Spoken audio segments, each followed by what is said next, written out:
welcome to Let's Talk Nation. I'm your man, and sitting next to me is the General Attorney Greg Jackson. Happy New Year, Happy New Year, Happy New Year, brother. Happy New Year, Brother Love. Once again, it's on, and it's on for 2025, Brother Love. It's on for 2025. You know, normally we start off with, how was your week this past week?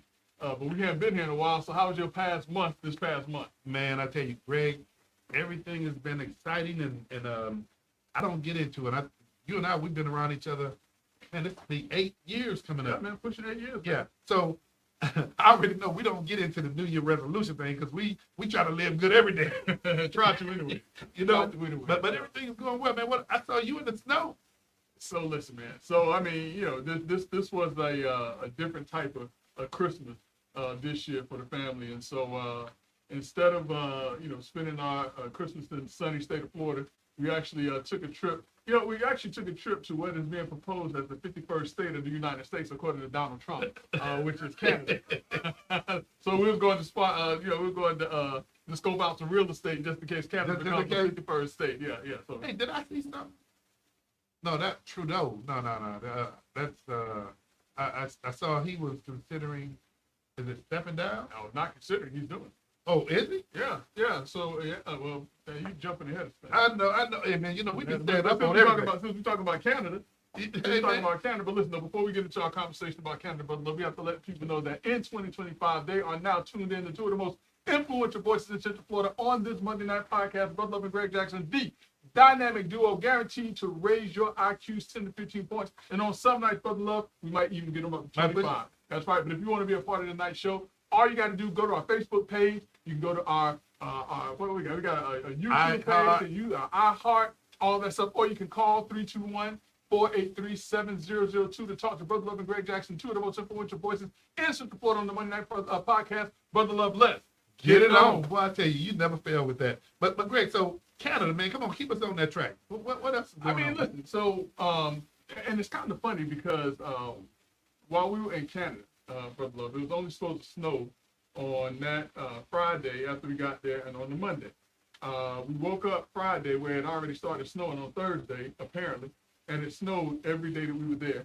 And so we got what we asked for, which was a white Christmas, Brother Love. The first one that we've had as a family, and so I just want to say that it was a great time. But while we were in Canada, it was kind of interesting because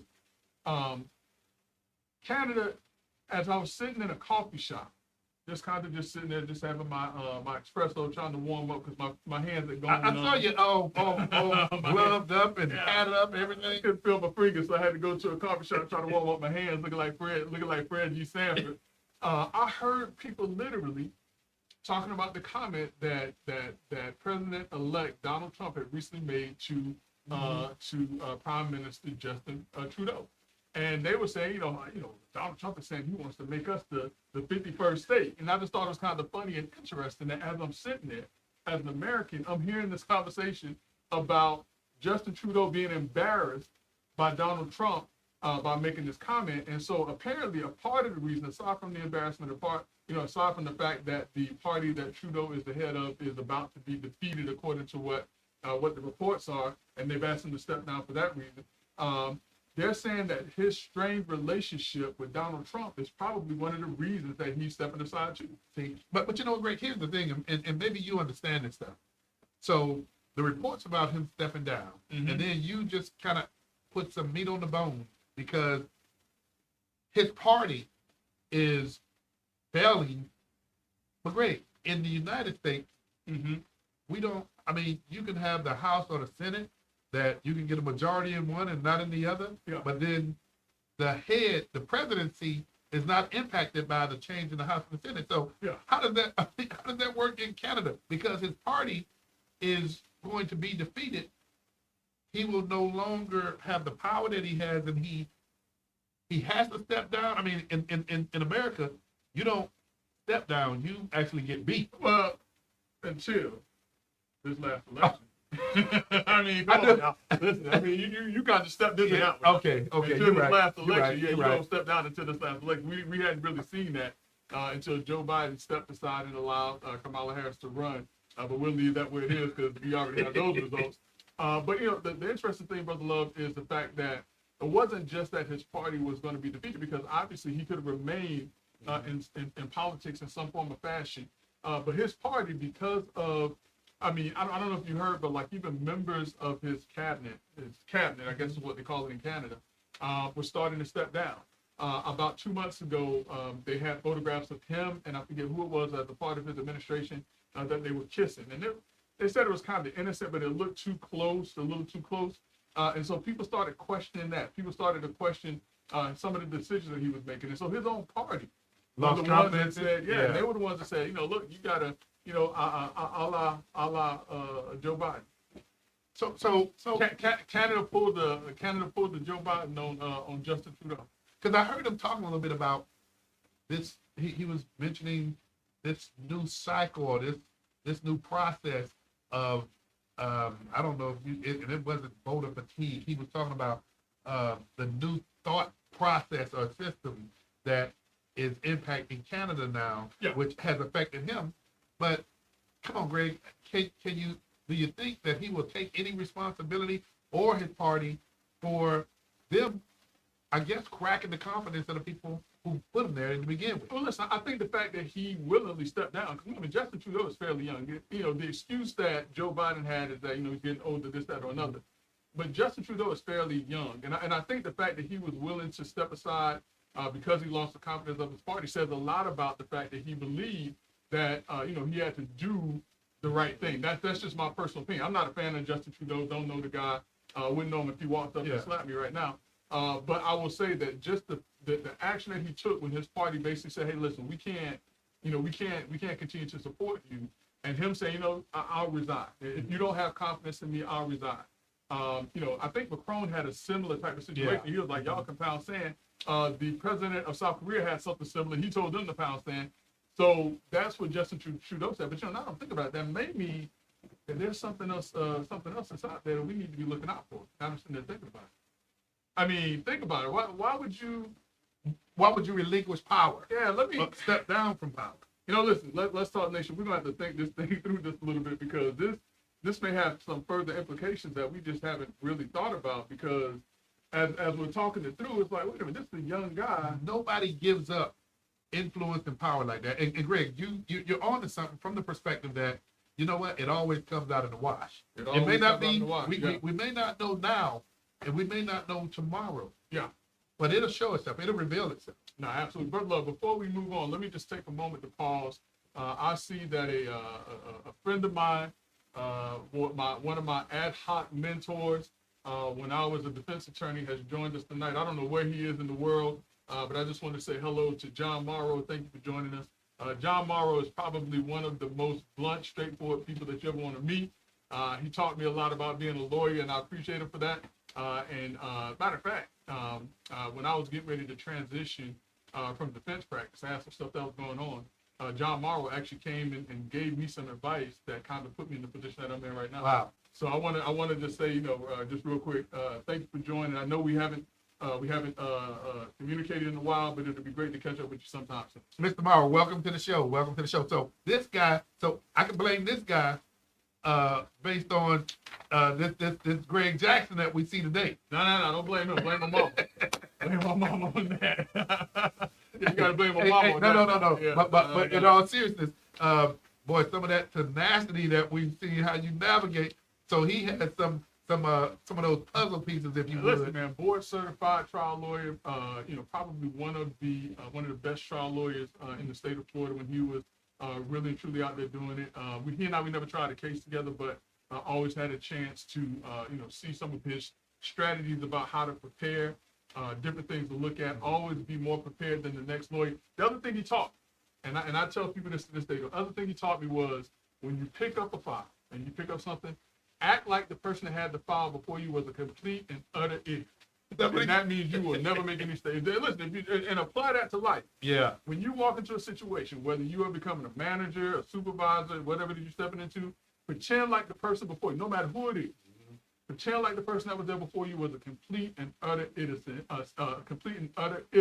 that you got to clean up their mess, and you will do a fabulous job. Guaranteed fabulous job. Words to make you better. Words to make you better. Absolutely. But listen, Brother Love, as we kind of transition, and we're talking about Justin Trudeau, we're talking about Donald Trump and their interactions over the last couple of weeks. one of the things that we have to talk about right now is the fact that today, January 6th, 4 years to the day of the J6 riots, Donald J. Trump, became certified as the president of these United States. The Senate or Congress, they certified the election. Today, yeah. Yeah. Hey, but Greg, let me ask you this question. We know that certification took place today, but is it particularly of any great interest as it relates to, and I got a chance to watch some of the news today, but who did the certification? I mean, no, because that's who's supposed to do the certification. Okay. It's always been that way. And So the you vice know, president. Yeah, I mean, listen, that's why Mike Pence caught a lot of flack from the Republican Party at the time, or certain factions of the Republican. I'm not going to say all Republicans, but certain factions of the Republican Party. Donald Trump, who said that he should not certify the election, but to his credit, and correctly so, Mike Pence said, that is my job. I cannot not certify the election. And Kamala Harris, you know, to her credit, despite the fact, you know, she ran against Donald Trump, she did what the vice president is supposed to do. She went before the body and she certified the election so that we now have the 47th president of these United States. Boy. Well, you know, that's done, Greg, and now the inauguration takes place on, that's interesting. What? What's interesting about that? When President-elect Donald Trump takes office. Father, Do you know what date that is? What is the 20th? Yeah. What's Couple of I mean, things. that's the date that the last inauguration was. Couple other things taking place on the 20th. Two other things to be in particular. All right, so we have MLK. Yeah. All right, what's the other thing? National championship. On the same day? On the same day. Man. Well, good thing the inauguration is going to be in the morning, because I would hate for President Trump to be embarrassed and not have but 25 people watching the inauguration, because whoever's going to be playing is going to be a big game. Isn't that something though? That is MLK and the national championship something. and the president takes. Absolutely.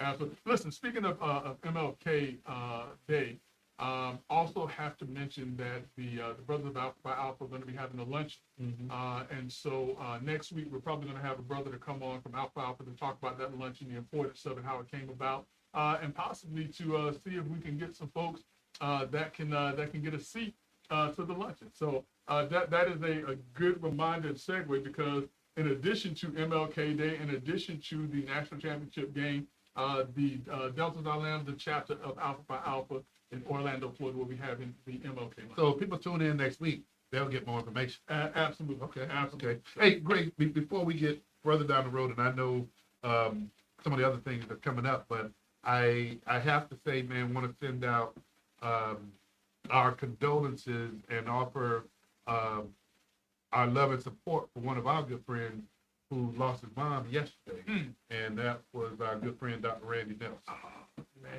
man, very sorry to hear that. So you know, just wanted to extend our condolences and our support. Absolutely, yeah. You know, it's a tough time. Yeah. It's a tough time. So, you know, just recently my wife lost her dad, and she lost her mom about 2 years ago. And so, you know, and I know that you've had some loss. Yeah. I know that your mother-in-law. So yeah, it is definitely a you know, rough time. And so just want to again send out our thoughts and prayers to Dr. Randy B. Nelson's family and everyone else you know, that is suffering from this loss. Yeah, absolutely. Greg, we do have another individual, man, who, and this is just me, Greg, but I do, Miss Cheryl Walker. Happy New Year to you too. Happy New Year, Miss Walker. She ain't talking to you. That's a famous lady right there. She ain't talking to you. She started hot honey. She ain't talking to you. Mr. Peter, how's it going, man? Happy New Year to you. Yeah, there we go, Brother Morrow. Hey, good to see you as well. hey, so Brother Morrow planted some seeds, and even though he told you take that case, and I'm not an attorney, but anything I get from now on, I'm gonna act like the person who gave it to me. As a complete and utter idiot. idiot. Not just an idiot. Utter. Complete and utter idiot. And let me get us back on track. You got me. Hey, Greg, this individual that we're going to extend honor and then condolences to his family. Greg, Peanut Farmer, that rose to the level of the presidency. But Greg, I think his biggest impact on the world was Habitat for Humanity. No doubt. Yeah, no doubt, no doubt. And the person that we're talking about is none other than James Carter, better known as Jimmy Carter, President Jimmy Carter. On the 29th of December, just before we got to 2025, we found out that our former president, 39th president, if I remember correctly, 100 years old. 100. 100 years old, passed away. Now, you know, here's what's interesting, Brother Love. A lot of folks know that I am a native Floridian. I was born in the great state of Florida. Okay. I ooze Florida. Florida is in my blood. So tell me about Florida's this in Georgia. my bones. I'm gonna hear it now. However, my parents, they moved to Georgia when I was 5 months old. And so from 5 months to 10 years old, I graced the state of Georgia with my Florida presence for 10 years. So you got a little Georgia boy in They got that for free. You understand what I'm saying? They got that for free. But the interesting thing is this though, Brother Love. During the time period that my family lived in Georgia, that's when Jimmy Carter became president. And so it was, I mean, Georgia has a great amount of history in and of itself, being one of the original 13 colleges. I tell people, even to this day, I learned more about the history of this country in elementary school in the great state of Georgia. And that's, I only call 2 states great.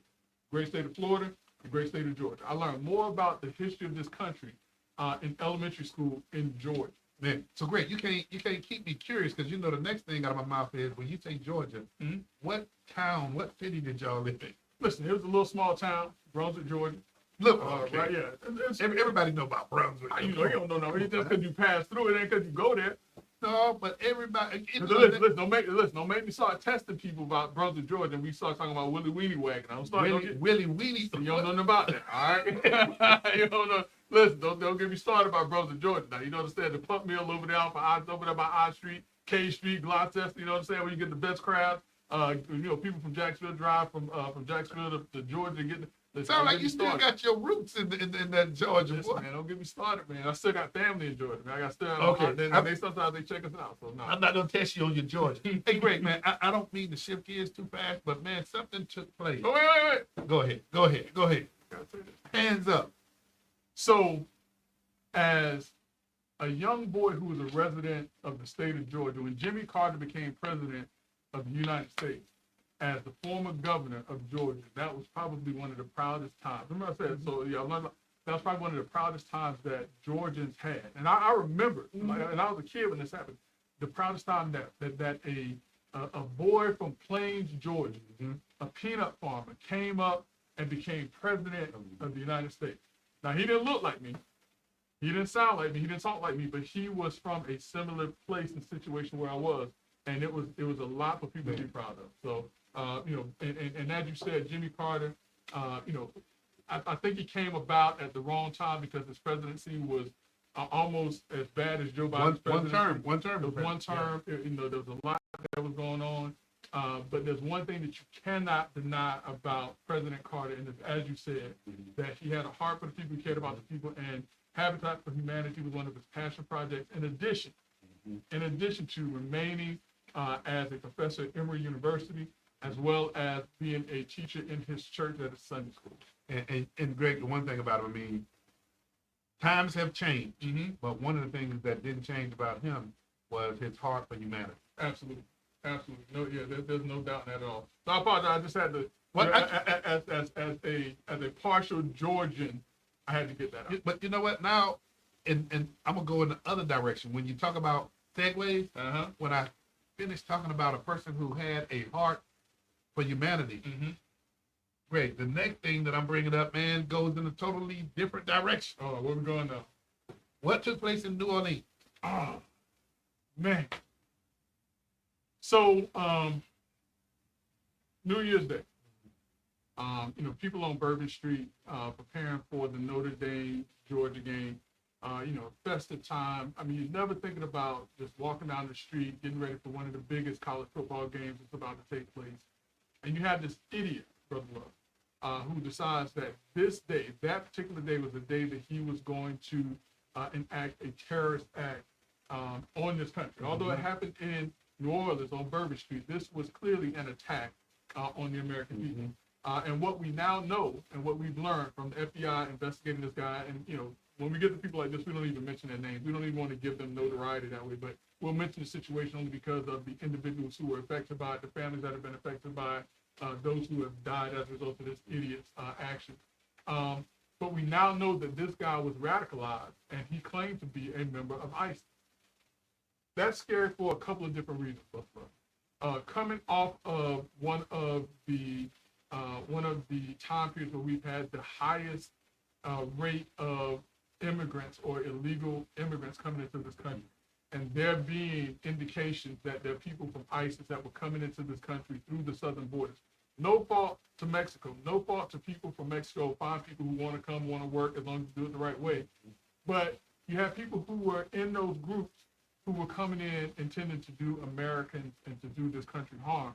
And it appears that this guy, in some form or fashion, was radicalized by ISIS.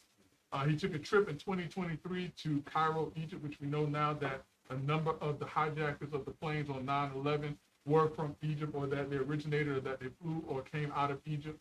He then, unfortunately, went to Ontario, Canada, where there have been noted some factions. Hey, Greg, this was a United States citizen too, right? This was a United States citizen. Did he have any? Did I see it right? Was he former? That's the other guy. Okay. That's the other guy, because something else happened on New Year's Day in Las Vegas. Okay. Now, both of these guys, this guy ran a truck into a crowd of individuals on Bourbon Street at a time when people were celebrating. They're not thinking about anything other than having fun, having a good time. You've been on Bourbon Street?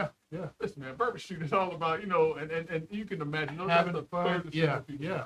And in addition to ramming his vehicle into a crowd on Bourbon Street, killing 14 people, injuring some critically over 30 individuals, it has come out that he also had placed homemade bombs in coolers and sites along Bourbon Street that was supposed to detonate at the same time that did not detonate.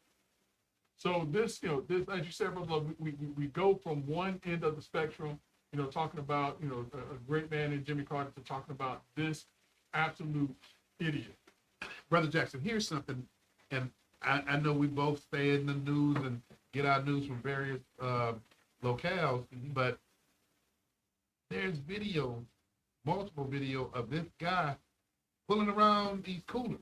Yeah. And this thing, and you and I talked about it before, where this, and I don't want to call it a cliche, but the see something, say something. Mm-hmm.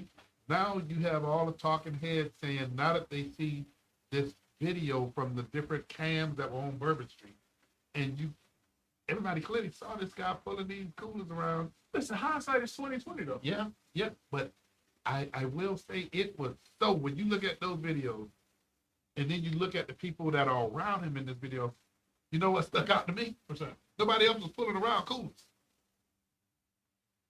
Listen, man, it's Bourbon Street. And I know, Greg, Bourbon Street. it's one of those things that, man, if somebody's intent on doing something, but then think about, and I have to put this out there, think about those people who do make calls about something that's very, very suspicious. I mean, we probably will never hear about a lot of the things that are getting caught. That's a very true statement. That is a very true statement. And I mean, my understanding too is that that there was some indication that something was supposed to happen that day, or something was supposed to happen in New Orleans around that time. So there was some buzz anyway.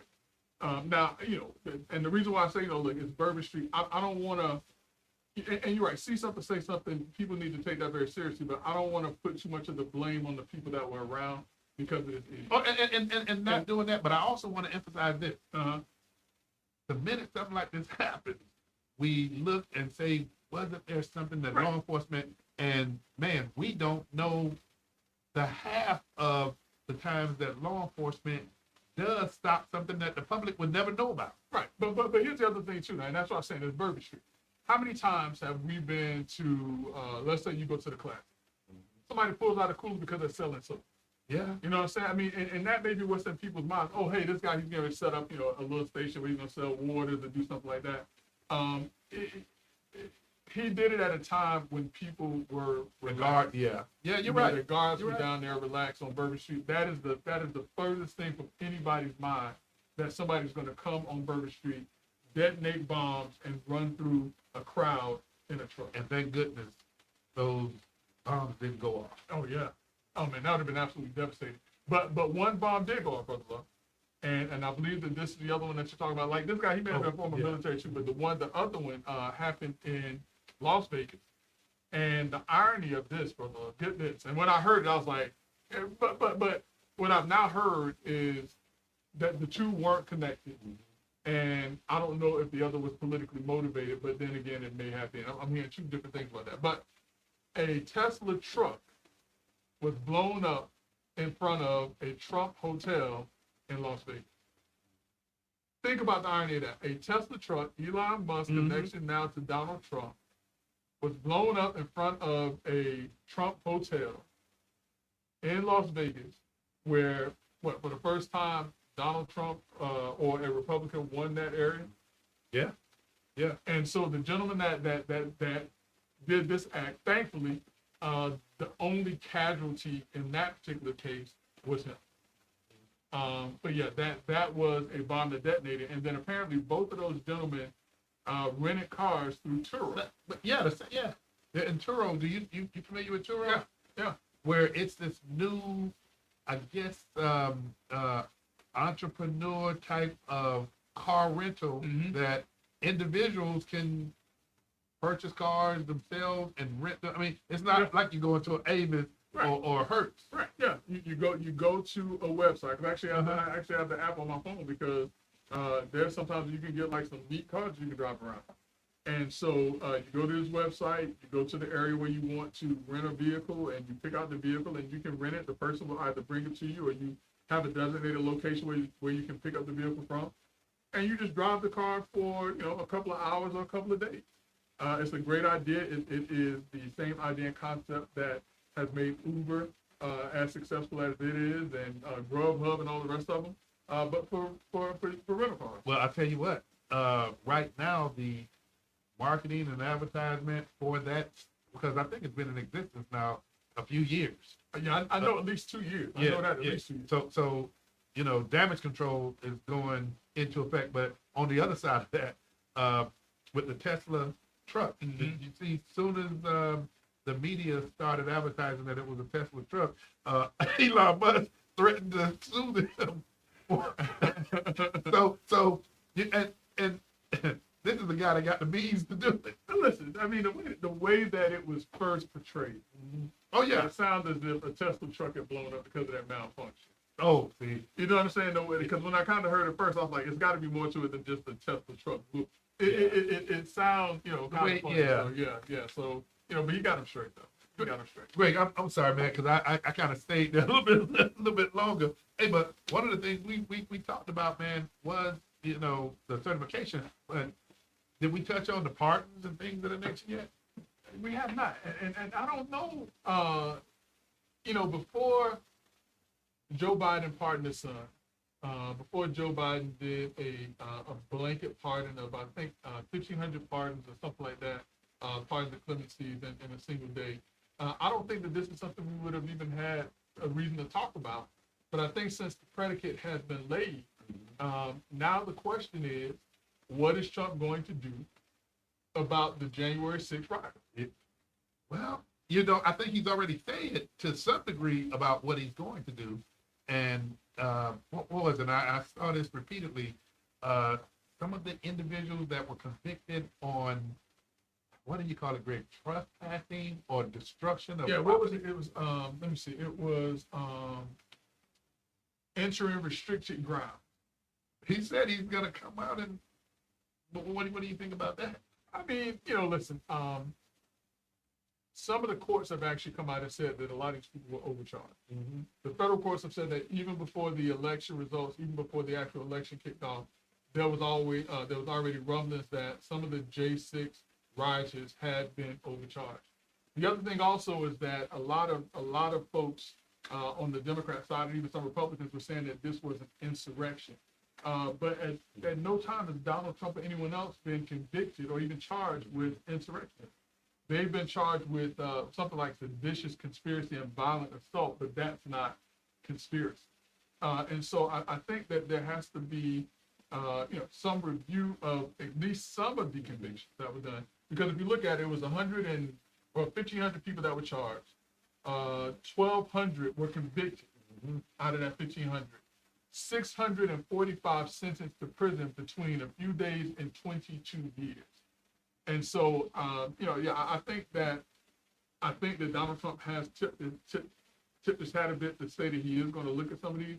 But I would not be surprised if you have 1,500 or close to 1,500 or at least 1,200 pardons or commutations of sentence. So let me ask you this, and I know we didn't impact it here, but President Biden has set a record number, and I don't know how many, Greg, of pardons.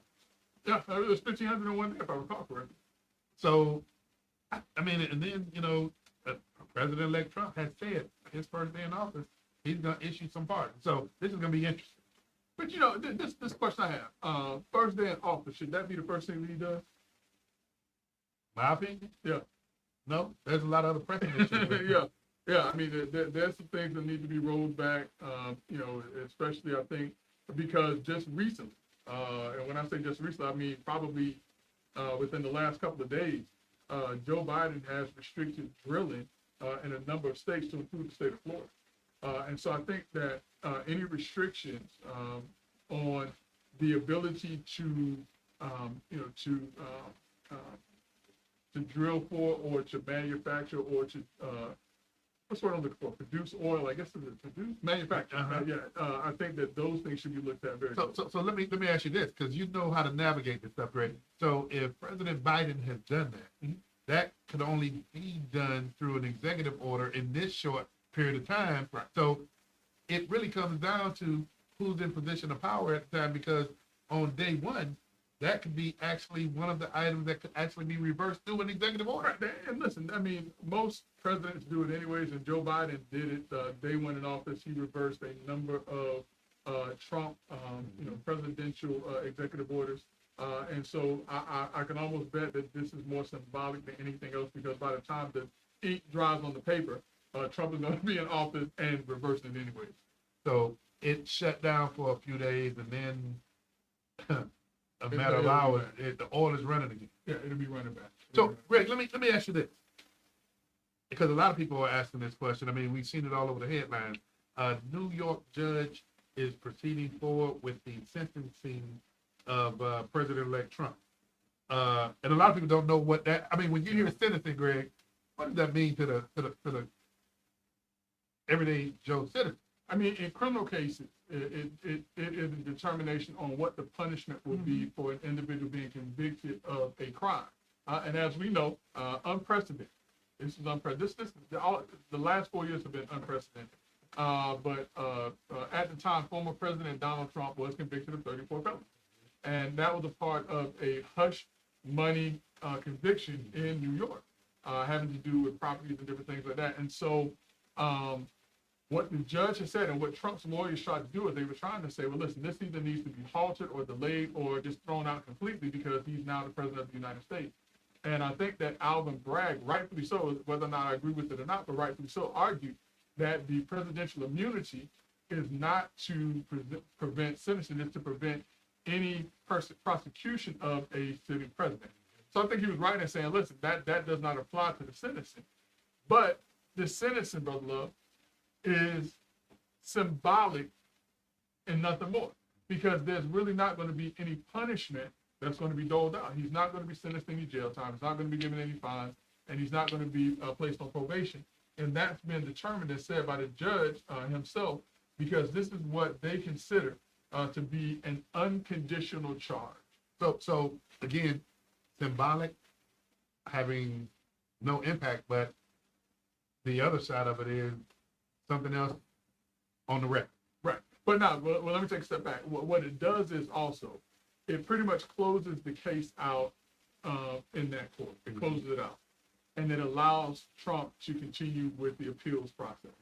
So it does that. But I mean, listen, if and I don't know how I feel about it. I mean, he's already been impeached twice. So it's like, and he's still president. He's already been convicted, he's still president.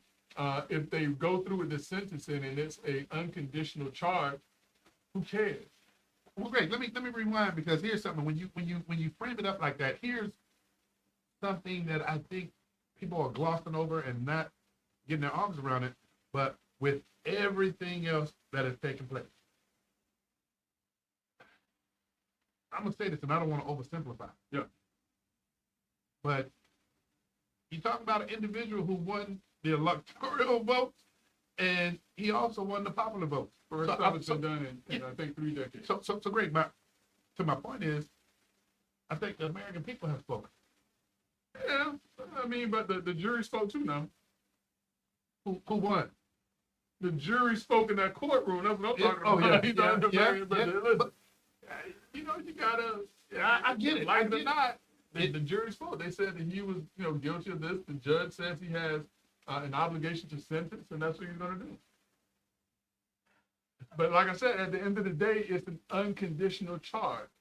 No jail time, no fine, no probation, just something on paper that says that you were convicted and your sentence is an unconditional charge. And I get it, man. And I was gonna go to the next topic, but I'm not.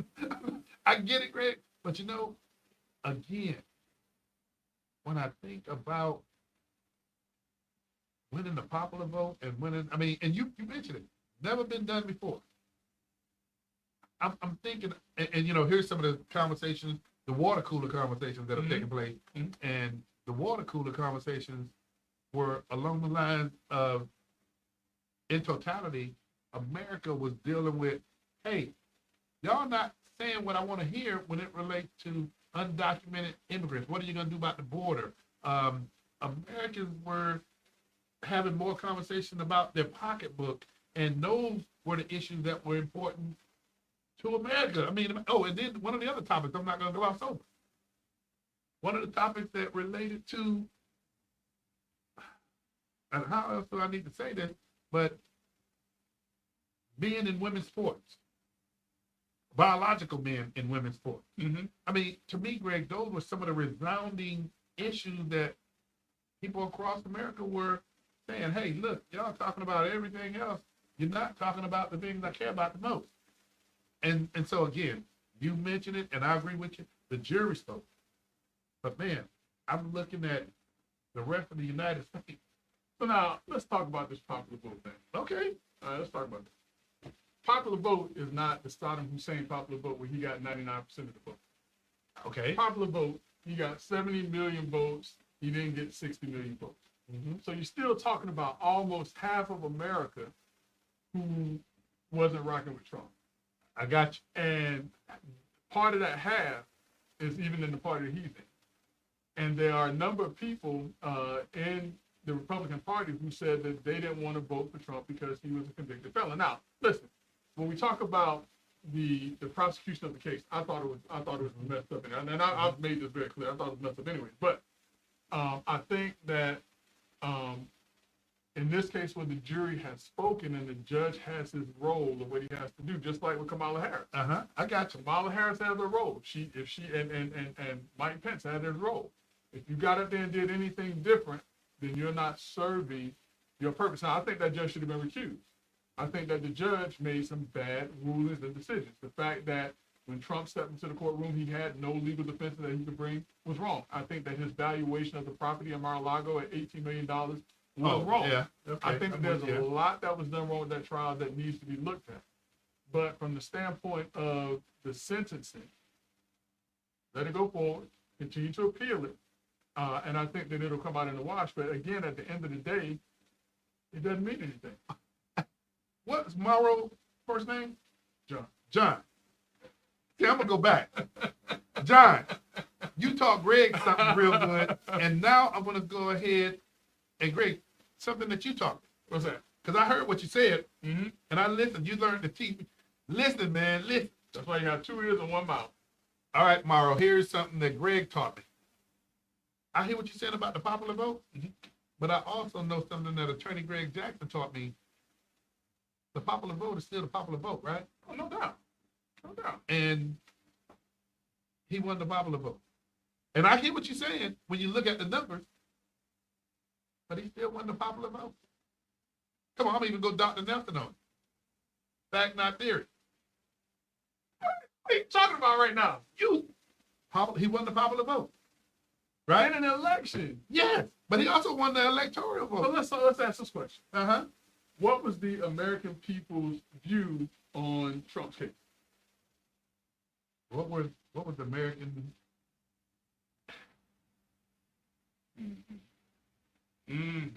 I am pausing because I don't want to jump out too early on that because Take a look. I want you to take a look at it.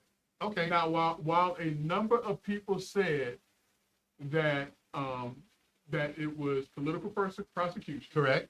that it was a weaponization of the Justice Department, there were a number of people that said that if he did something wrong, he needed to be held accountable. You're right, but now since because I wanted to pace myself and process.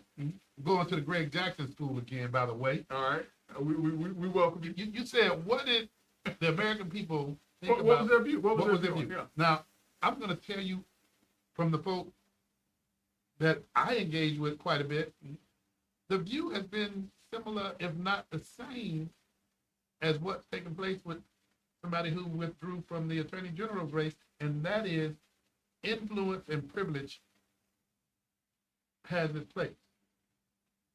I'm going to say that again, Greg. Influence and privilege. Now, a lot of folks, Greg, were saying these cases, if that had been anybody else, we wouldn't be sitting here having that conversation. Listen, I'm not arguing with you on that. But We were there. We were there. The judicial system had to run its course.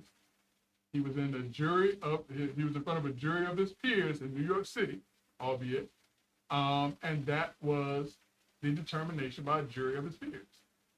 I'm with you. I'm with you. I don't think you are. I don't think you are. I am though.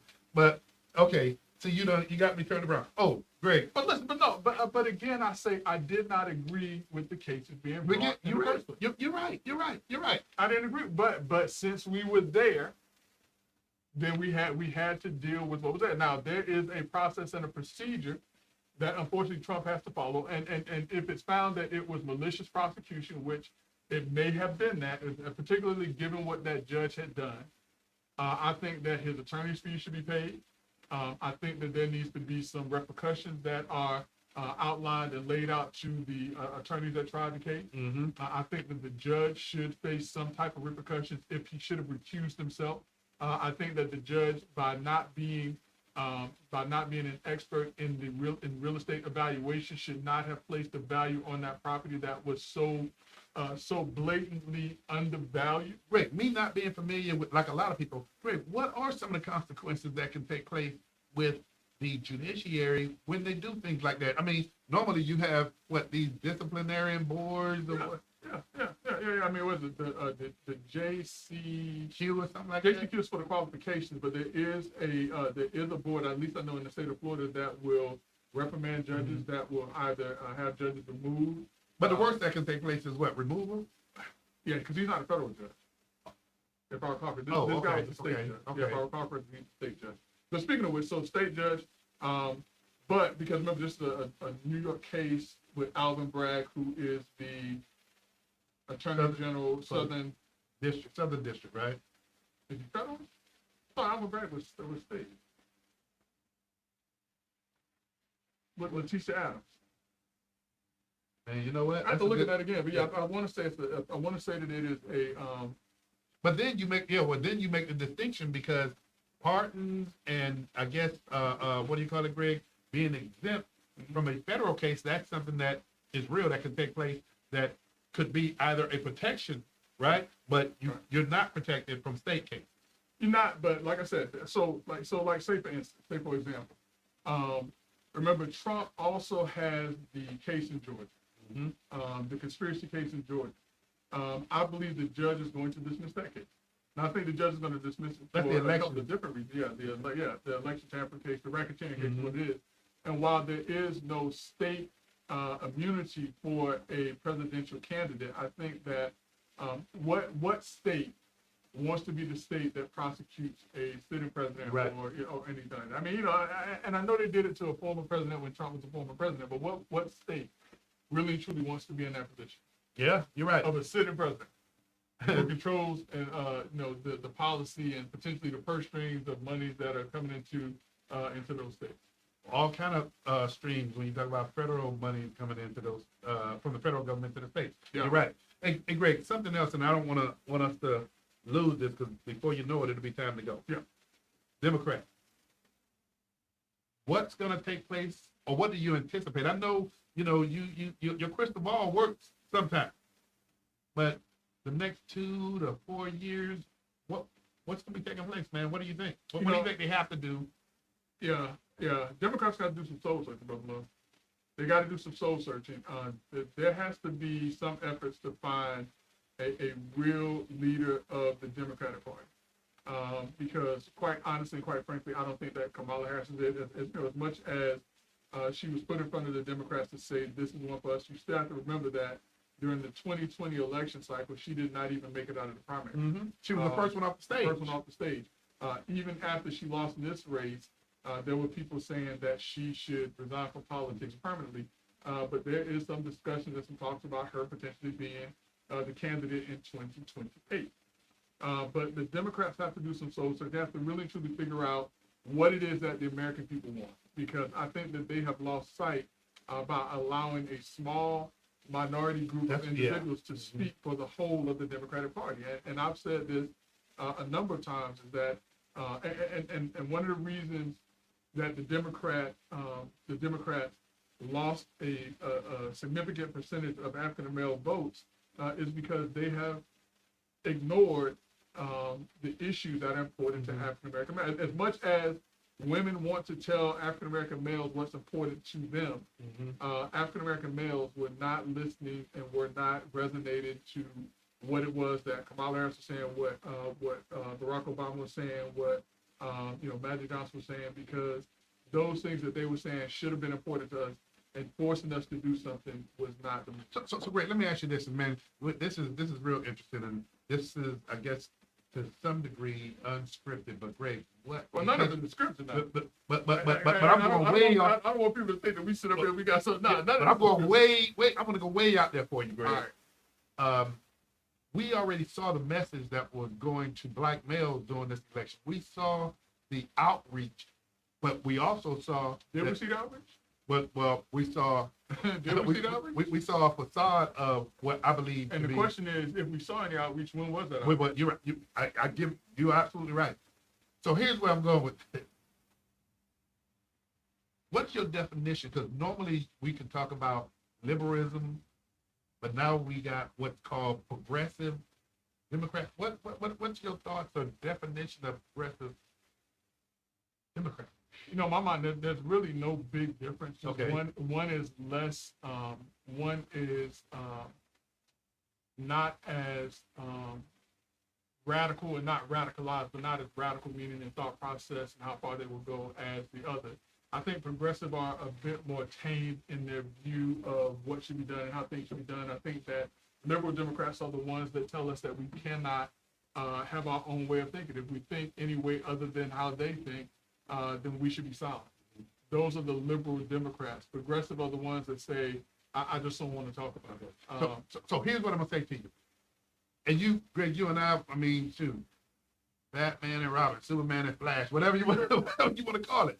But Greg, I'm a moderate Republican. Okay. What I see is my party has had, and I hope take advantage of it at some point in time, the opportunity to say, here's the big picture. And I've said this before. Yeah. Let's have some discussion about what's important to you. But here's the other thing that I'm going to put out there that's faction. This election that just took place, everybody was thinking, man, that Hispanic electric vote out there It's powerful. is powerful, but everybody thought, man, it was going to be a big split because of border control and things of that nature. Well, that didn't happen. It did not. That didn't happen. And so follow me on this. That didn't happen. But there was, I'm careful in using the word outreach again with you, but there were some Republicans that were reaching out to black men. Now, when you look at how far and wide Republicans won the election with the Hispanic population that a lot of people thought was going to be flipped, I have to ask myself the question: how much more outreach on either side is going to take place? Because we were null and void in this election. So listen, what Republicans better not get twisted. I would say this is real blunt. Is what Democrats and Joe Biden got twisted in the last election. They felt that a Biden win meant that people liked Biden, when in actuality the Biden win was votes against Trump. You're right. Yeah, absolutely. The win of for Donald Trump was not everyone voting for Donald Trump, but also an indication of people voting against the Democratic Party. I'm not going to even say against Kamala Harris. It was people voting against and staying home from voting for the Democratic Party and the Democratic agenda. So I think that a lot still has to be done on both sides. I think that if Democrats want to attract black males to continue to vote as Democrats, because although there were a number of black males who voted for Trump, I would dare say that the number of black male Republicans did not increase as much as the percentage of black male voters for Trump did. There were a number of black male Democratic voters who were voting for Trump, or that stayed home to not vote for the Democratic candidate in this particular case. And so what I'm saying is that I think that everyone has some work to do. I think the Democratic Party has some work to do to reassure African-American males that you hear what our issues and concerns are. But in the same respect, I think that Republicans need to understand that black men voting for Donald Trump does not mean that black men are going to now become Republicans if we don't see something that shows that you understand our situations and what's important to us. I agree, and I'll just put this little piece on it. I also believe that the African American community needs to put an emphasis on their interests, not color this thing. You have to acknowledge and admit, Greg, not color this thing to the point. You call me color? Color this thing. You know what I'm talking about. But to say that's Republican for you. You gonna sit there and call me color? Man, you better. Hey, you know the direction I'm going. But this is something that you and I have talked about for 8 years now. Yeah. The fact that the African American community needs to focus on what their interest is. And Greg, those interests aren't that far. But here's the problem, though. Here's the problem. Just like the Hispanic community, because remember, the Hispanics don't have a leader in the Hispanic Party. But the Hispanics they have culture and they have community, and they vote based on their culture and community. And what African Americans need to do is we need to vote based on our culture and community. And that doesn't mean that we always line up with each other, but we at least have to be allowed to vote what is important to us without feeling like we're being pressured to vote because of the color of our skin. And by that I mean Democrats should not tell us, no one should tell us, vote for me because you are this. What they should say is vote for the issues that are important to you. And that's what the Hispanic voting bloc did. I would agree with you, and I'll add one other word to that. Accountability. And when I say accountability, I'm talking about accountability to those folks that you vote for and put in office. I agree with that 100%. And for those folks that might sit there 2 years or 4 years and come back home and tell you don't do nothing. Yeah. But listen, brother, we got to talk about something else real quick. But before we get to this next topic, because this is a great topic. But before we get to that topic, remember I told you I grew up in Brunswick, Georgia. I still got family in Brunswick, Georgia. And lo and behold, one of my aunts has joined us from Brunswick, Georgia. I'm not gonna call her name; she knows who she is. But Aunt Jade, glad that you joined us. Appreciate seeing you here. Hope that I'm not embarrassing the family too much. But I'm gonna keep going from there. Brunswick, Georgia in the house tonight. Brunswick, Georgia in the house tonight. Brother Love. Citizen review boards. Police citizen review boards. Abolishing the state of Florida. Okay, hit me to this, because all right. New law in Florida dissolves or temporarily ceases the operation of 15 citizen review boards across the state in areas such as Miami, Tallahassee, St. Pete, Orlando, and Tampa. And basically what they're saying is that this ensures that law enforcement agencies are investigating law enforcement misconduct as opposed to allowing citizen review boards to do that. And not only that, now the citizen review boards that are allowed to exist are now to fall under law enforcement agencies. I wanted to talk about that. Thoughts? You just hit me with something there, brother, because guess who was on a citizen review board 15, 17 years ago? That's why when this popped up, I was like, I wonder if Brother Love was aware of it. You caught me cold-feeted on this one, man. And here's the thing too. What they're saying is that this move, they're saying that this has been a move that's been taking place over recent years. Number one, HOAs are now required to allow law enforcement vehicles to be in the driveway. Remember, they were saying that you can't keep certain cars in the driveway as promoted or whatever. Now they're saying that HOAs can keep the cars in the driveway. The other thing is that requiring law enforcement officers to get vaccinations. They restricted that and said that you can't do it. But here's the other thing, Brother Love, that just recently came about. When you're filming somebody, law enforcement, if you're within 25 feet, you can be arrested if you're filming within 25 feet now. See, this is I didn't know that. But Greg, you know what? This is something that people need to be educated, whether you like it or not. Yeah. Because we see it all the time where you see individuals, they can be 5 feet away, 10 feet away. Think about the recent incident that happened with Tyreek Hill. Yeah. People were right there on law enforcement. Now, those individuals, whereas before they just say, hey, sir, can you step back? Can you give us some room? Can you give us some space? If they're within 25 feet recording law enforcement, they can be arrested. But let's go back to the original question.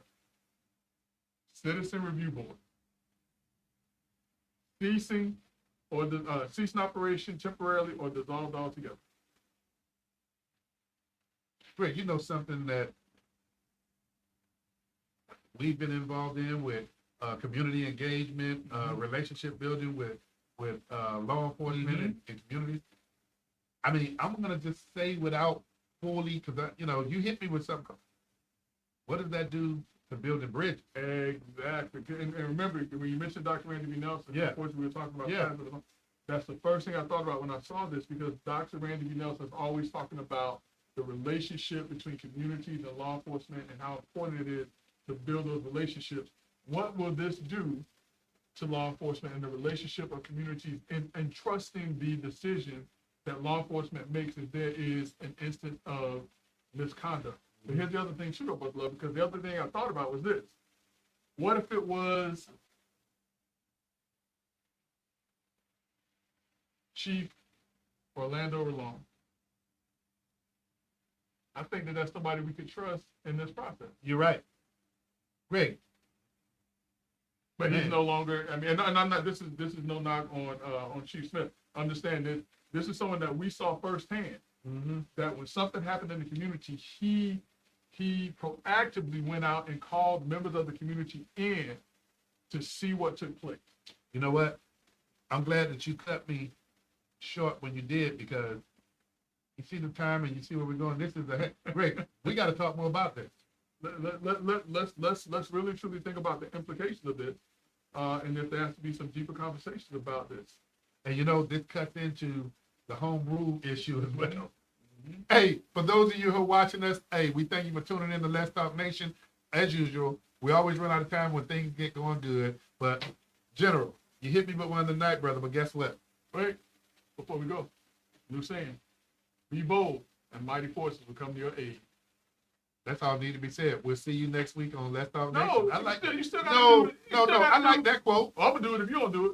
Hey, you don't have to go home, but you gotta get out of here. Hey, until next week on Let's Talk Nation, tune in. We look forward to seeing you. If you don't do it, hey, be bold. And mighty forces will come to your aid.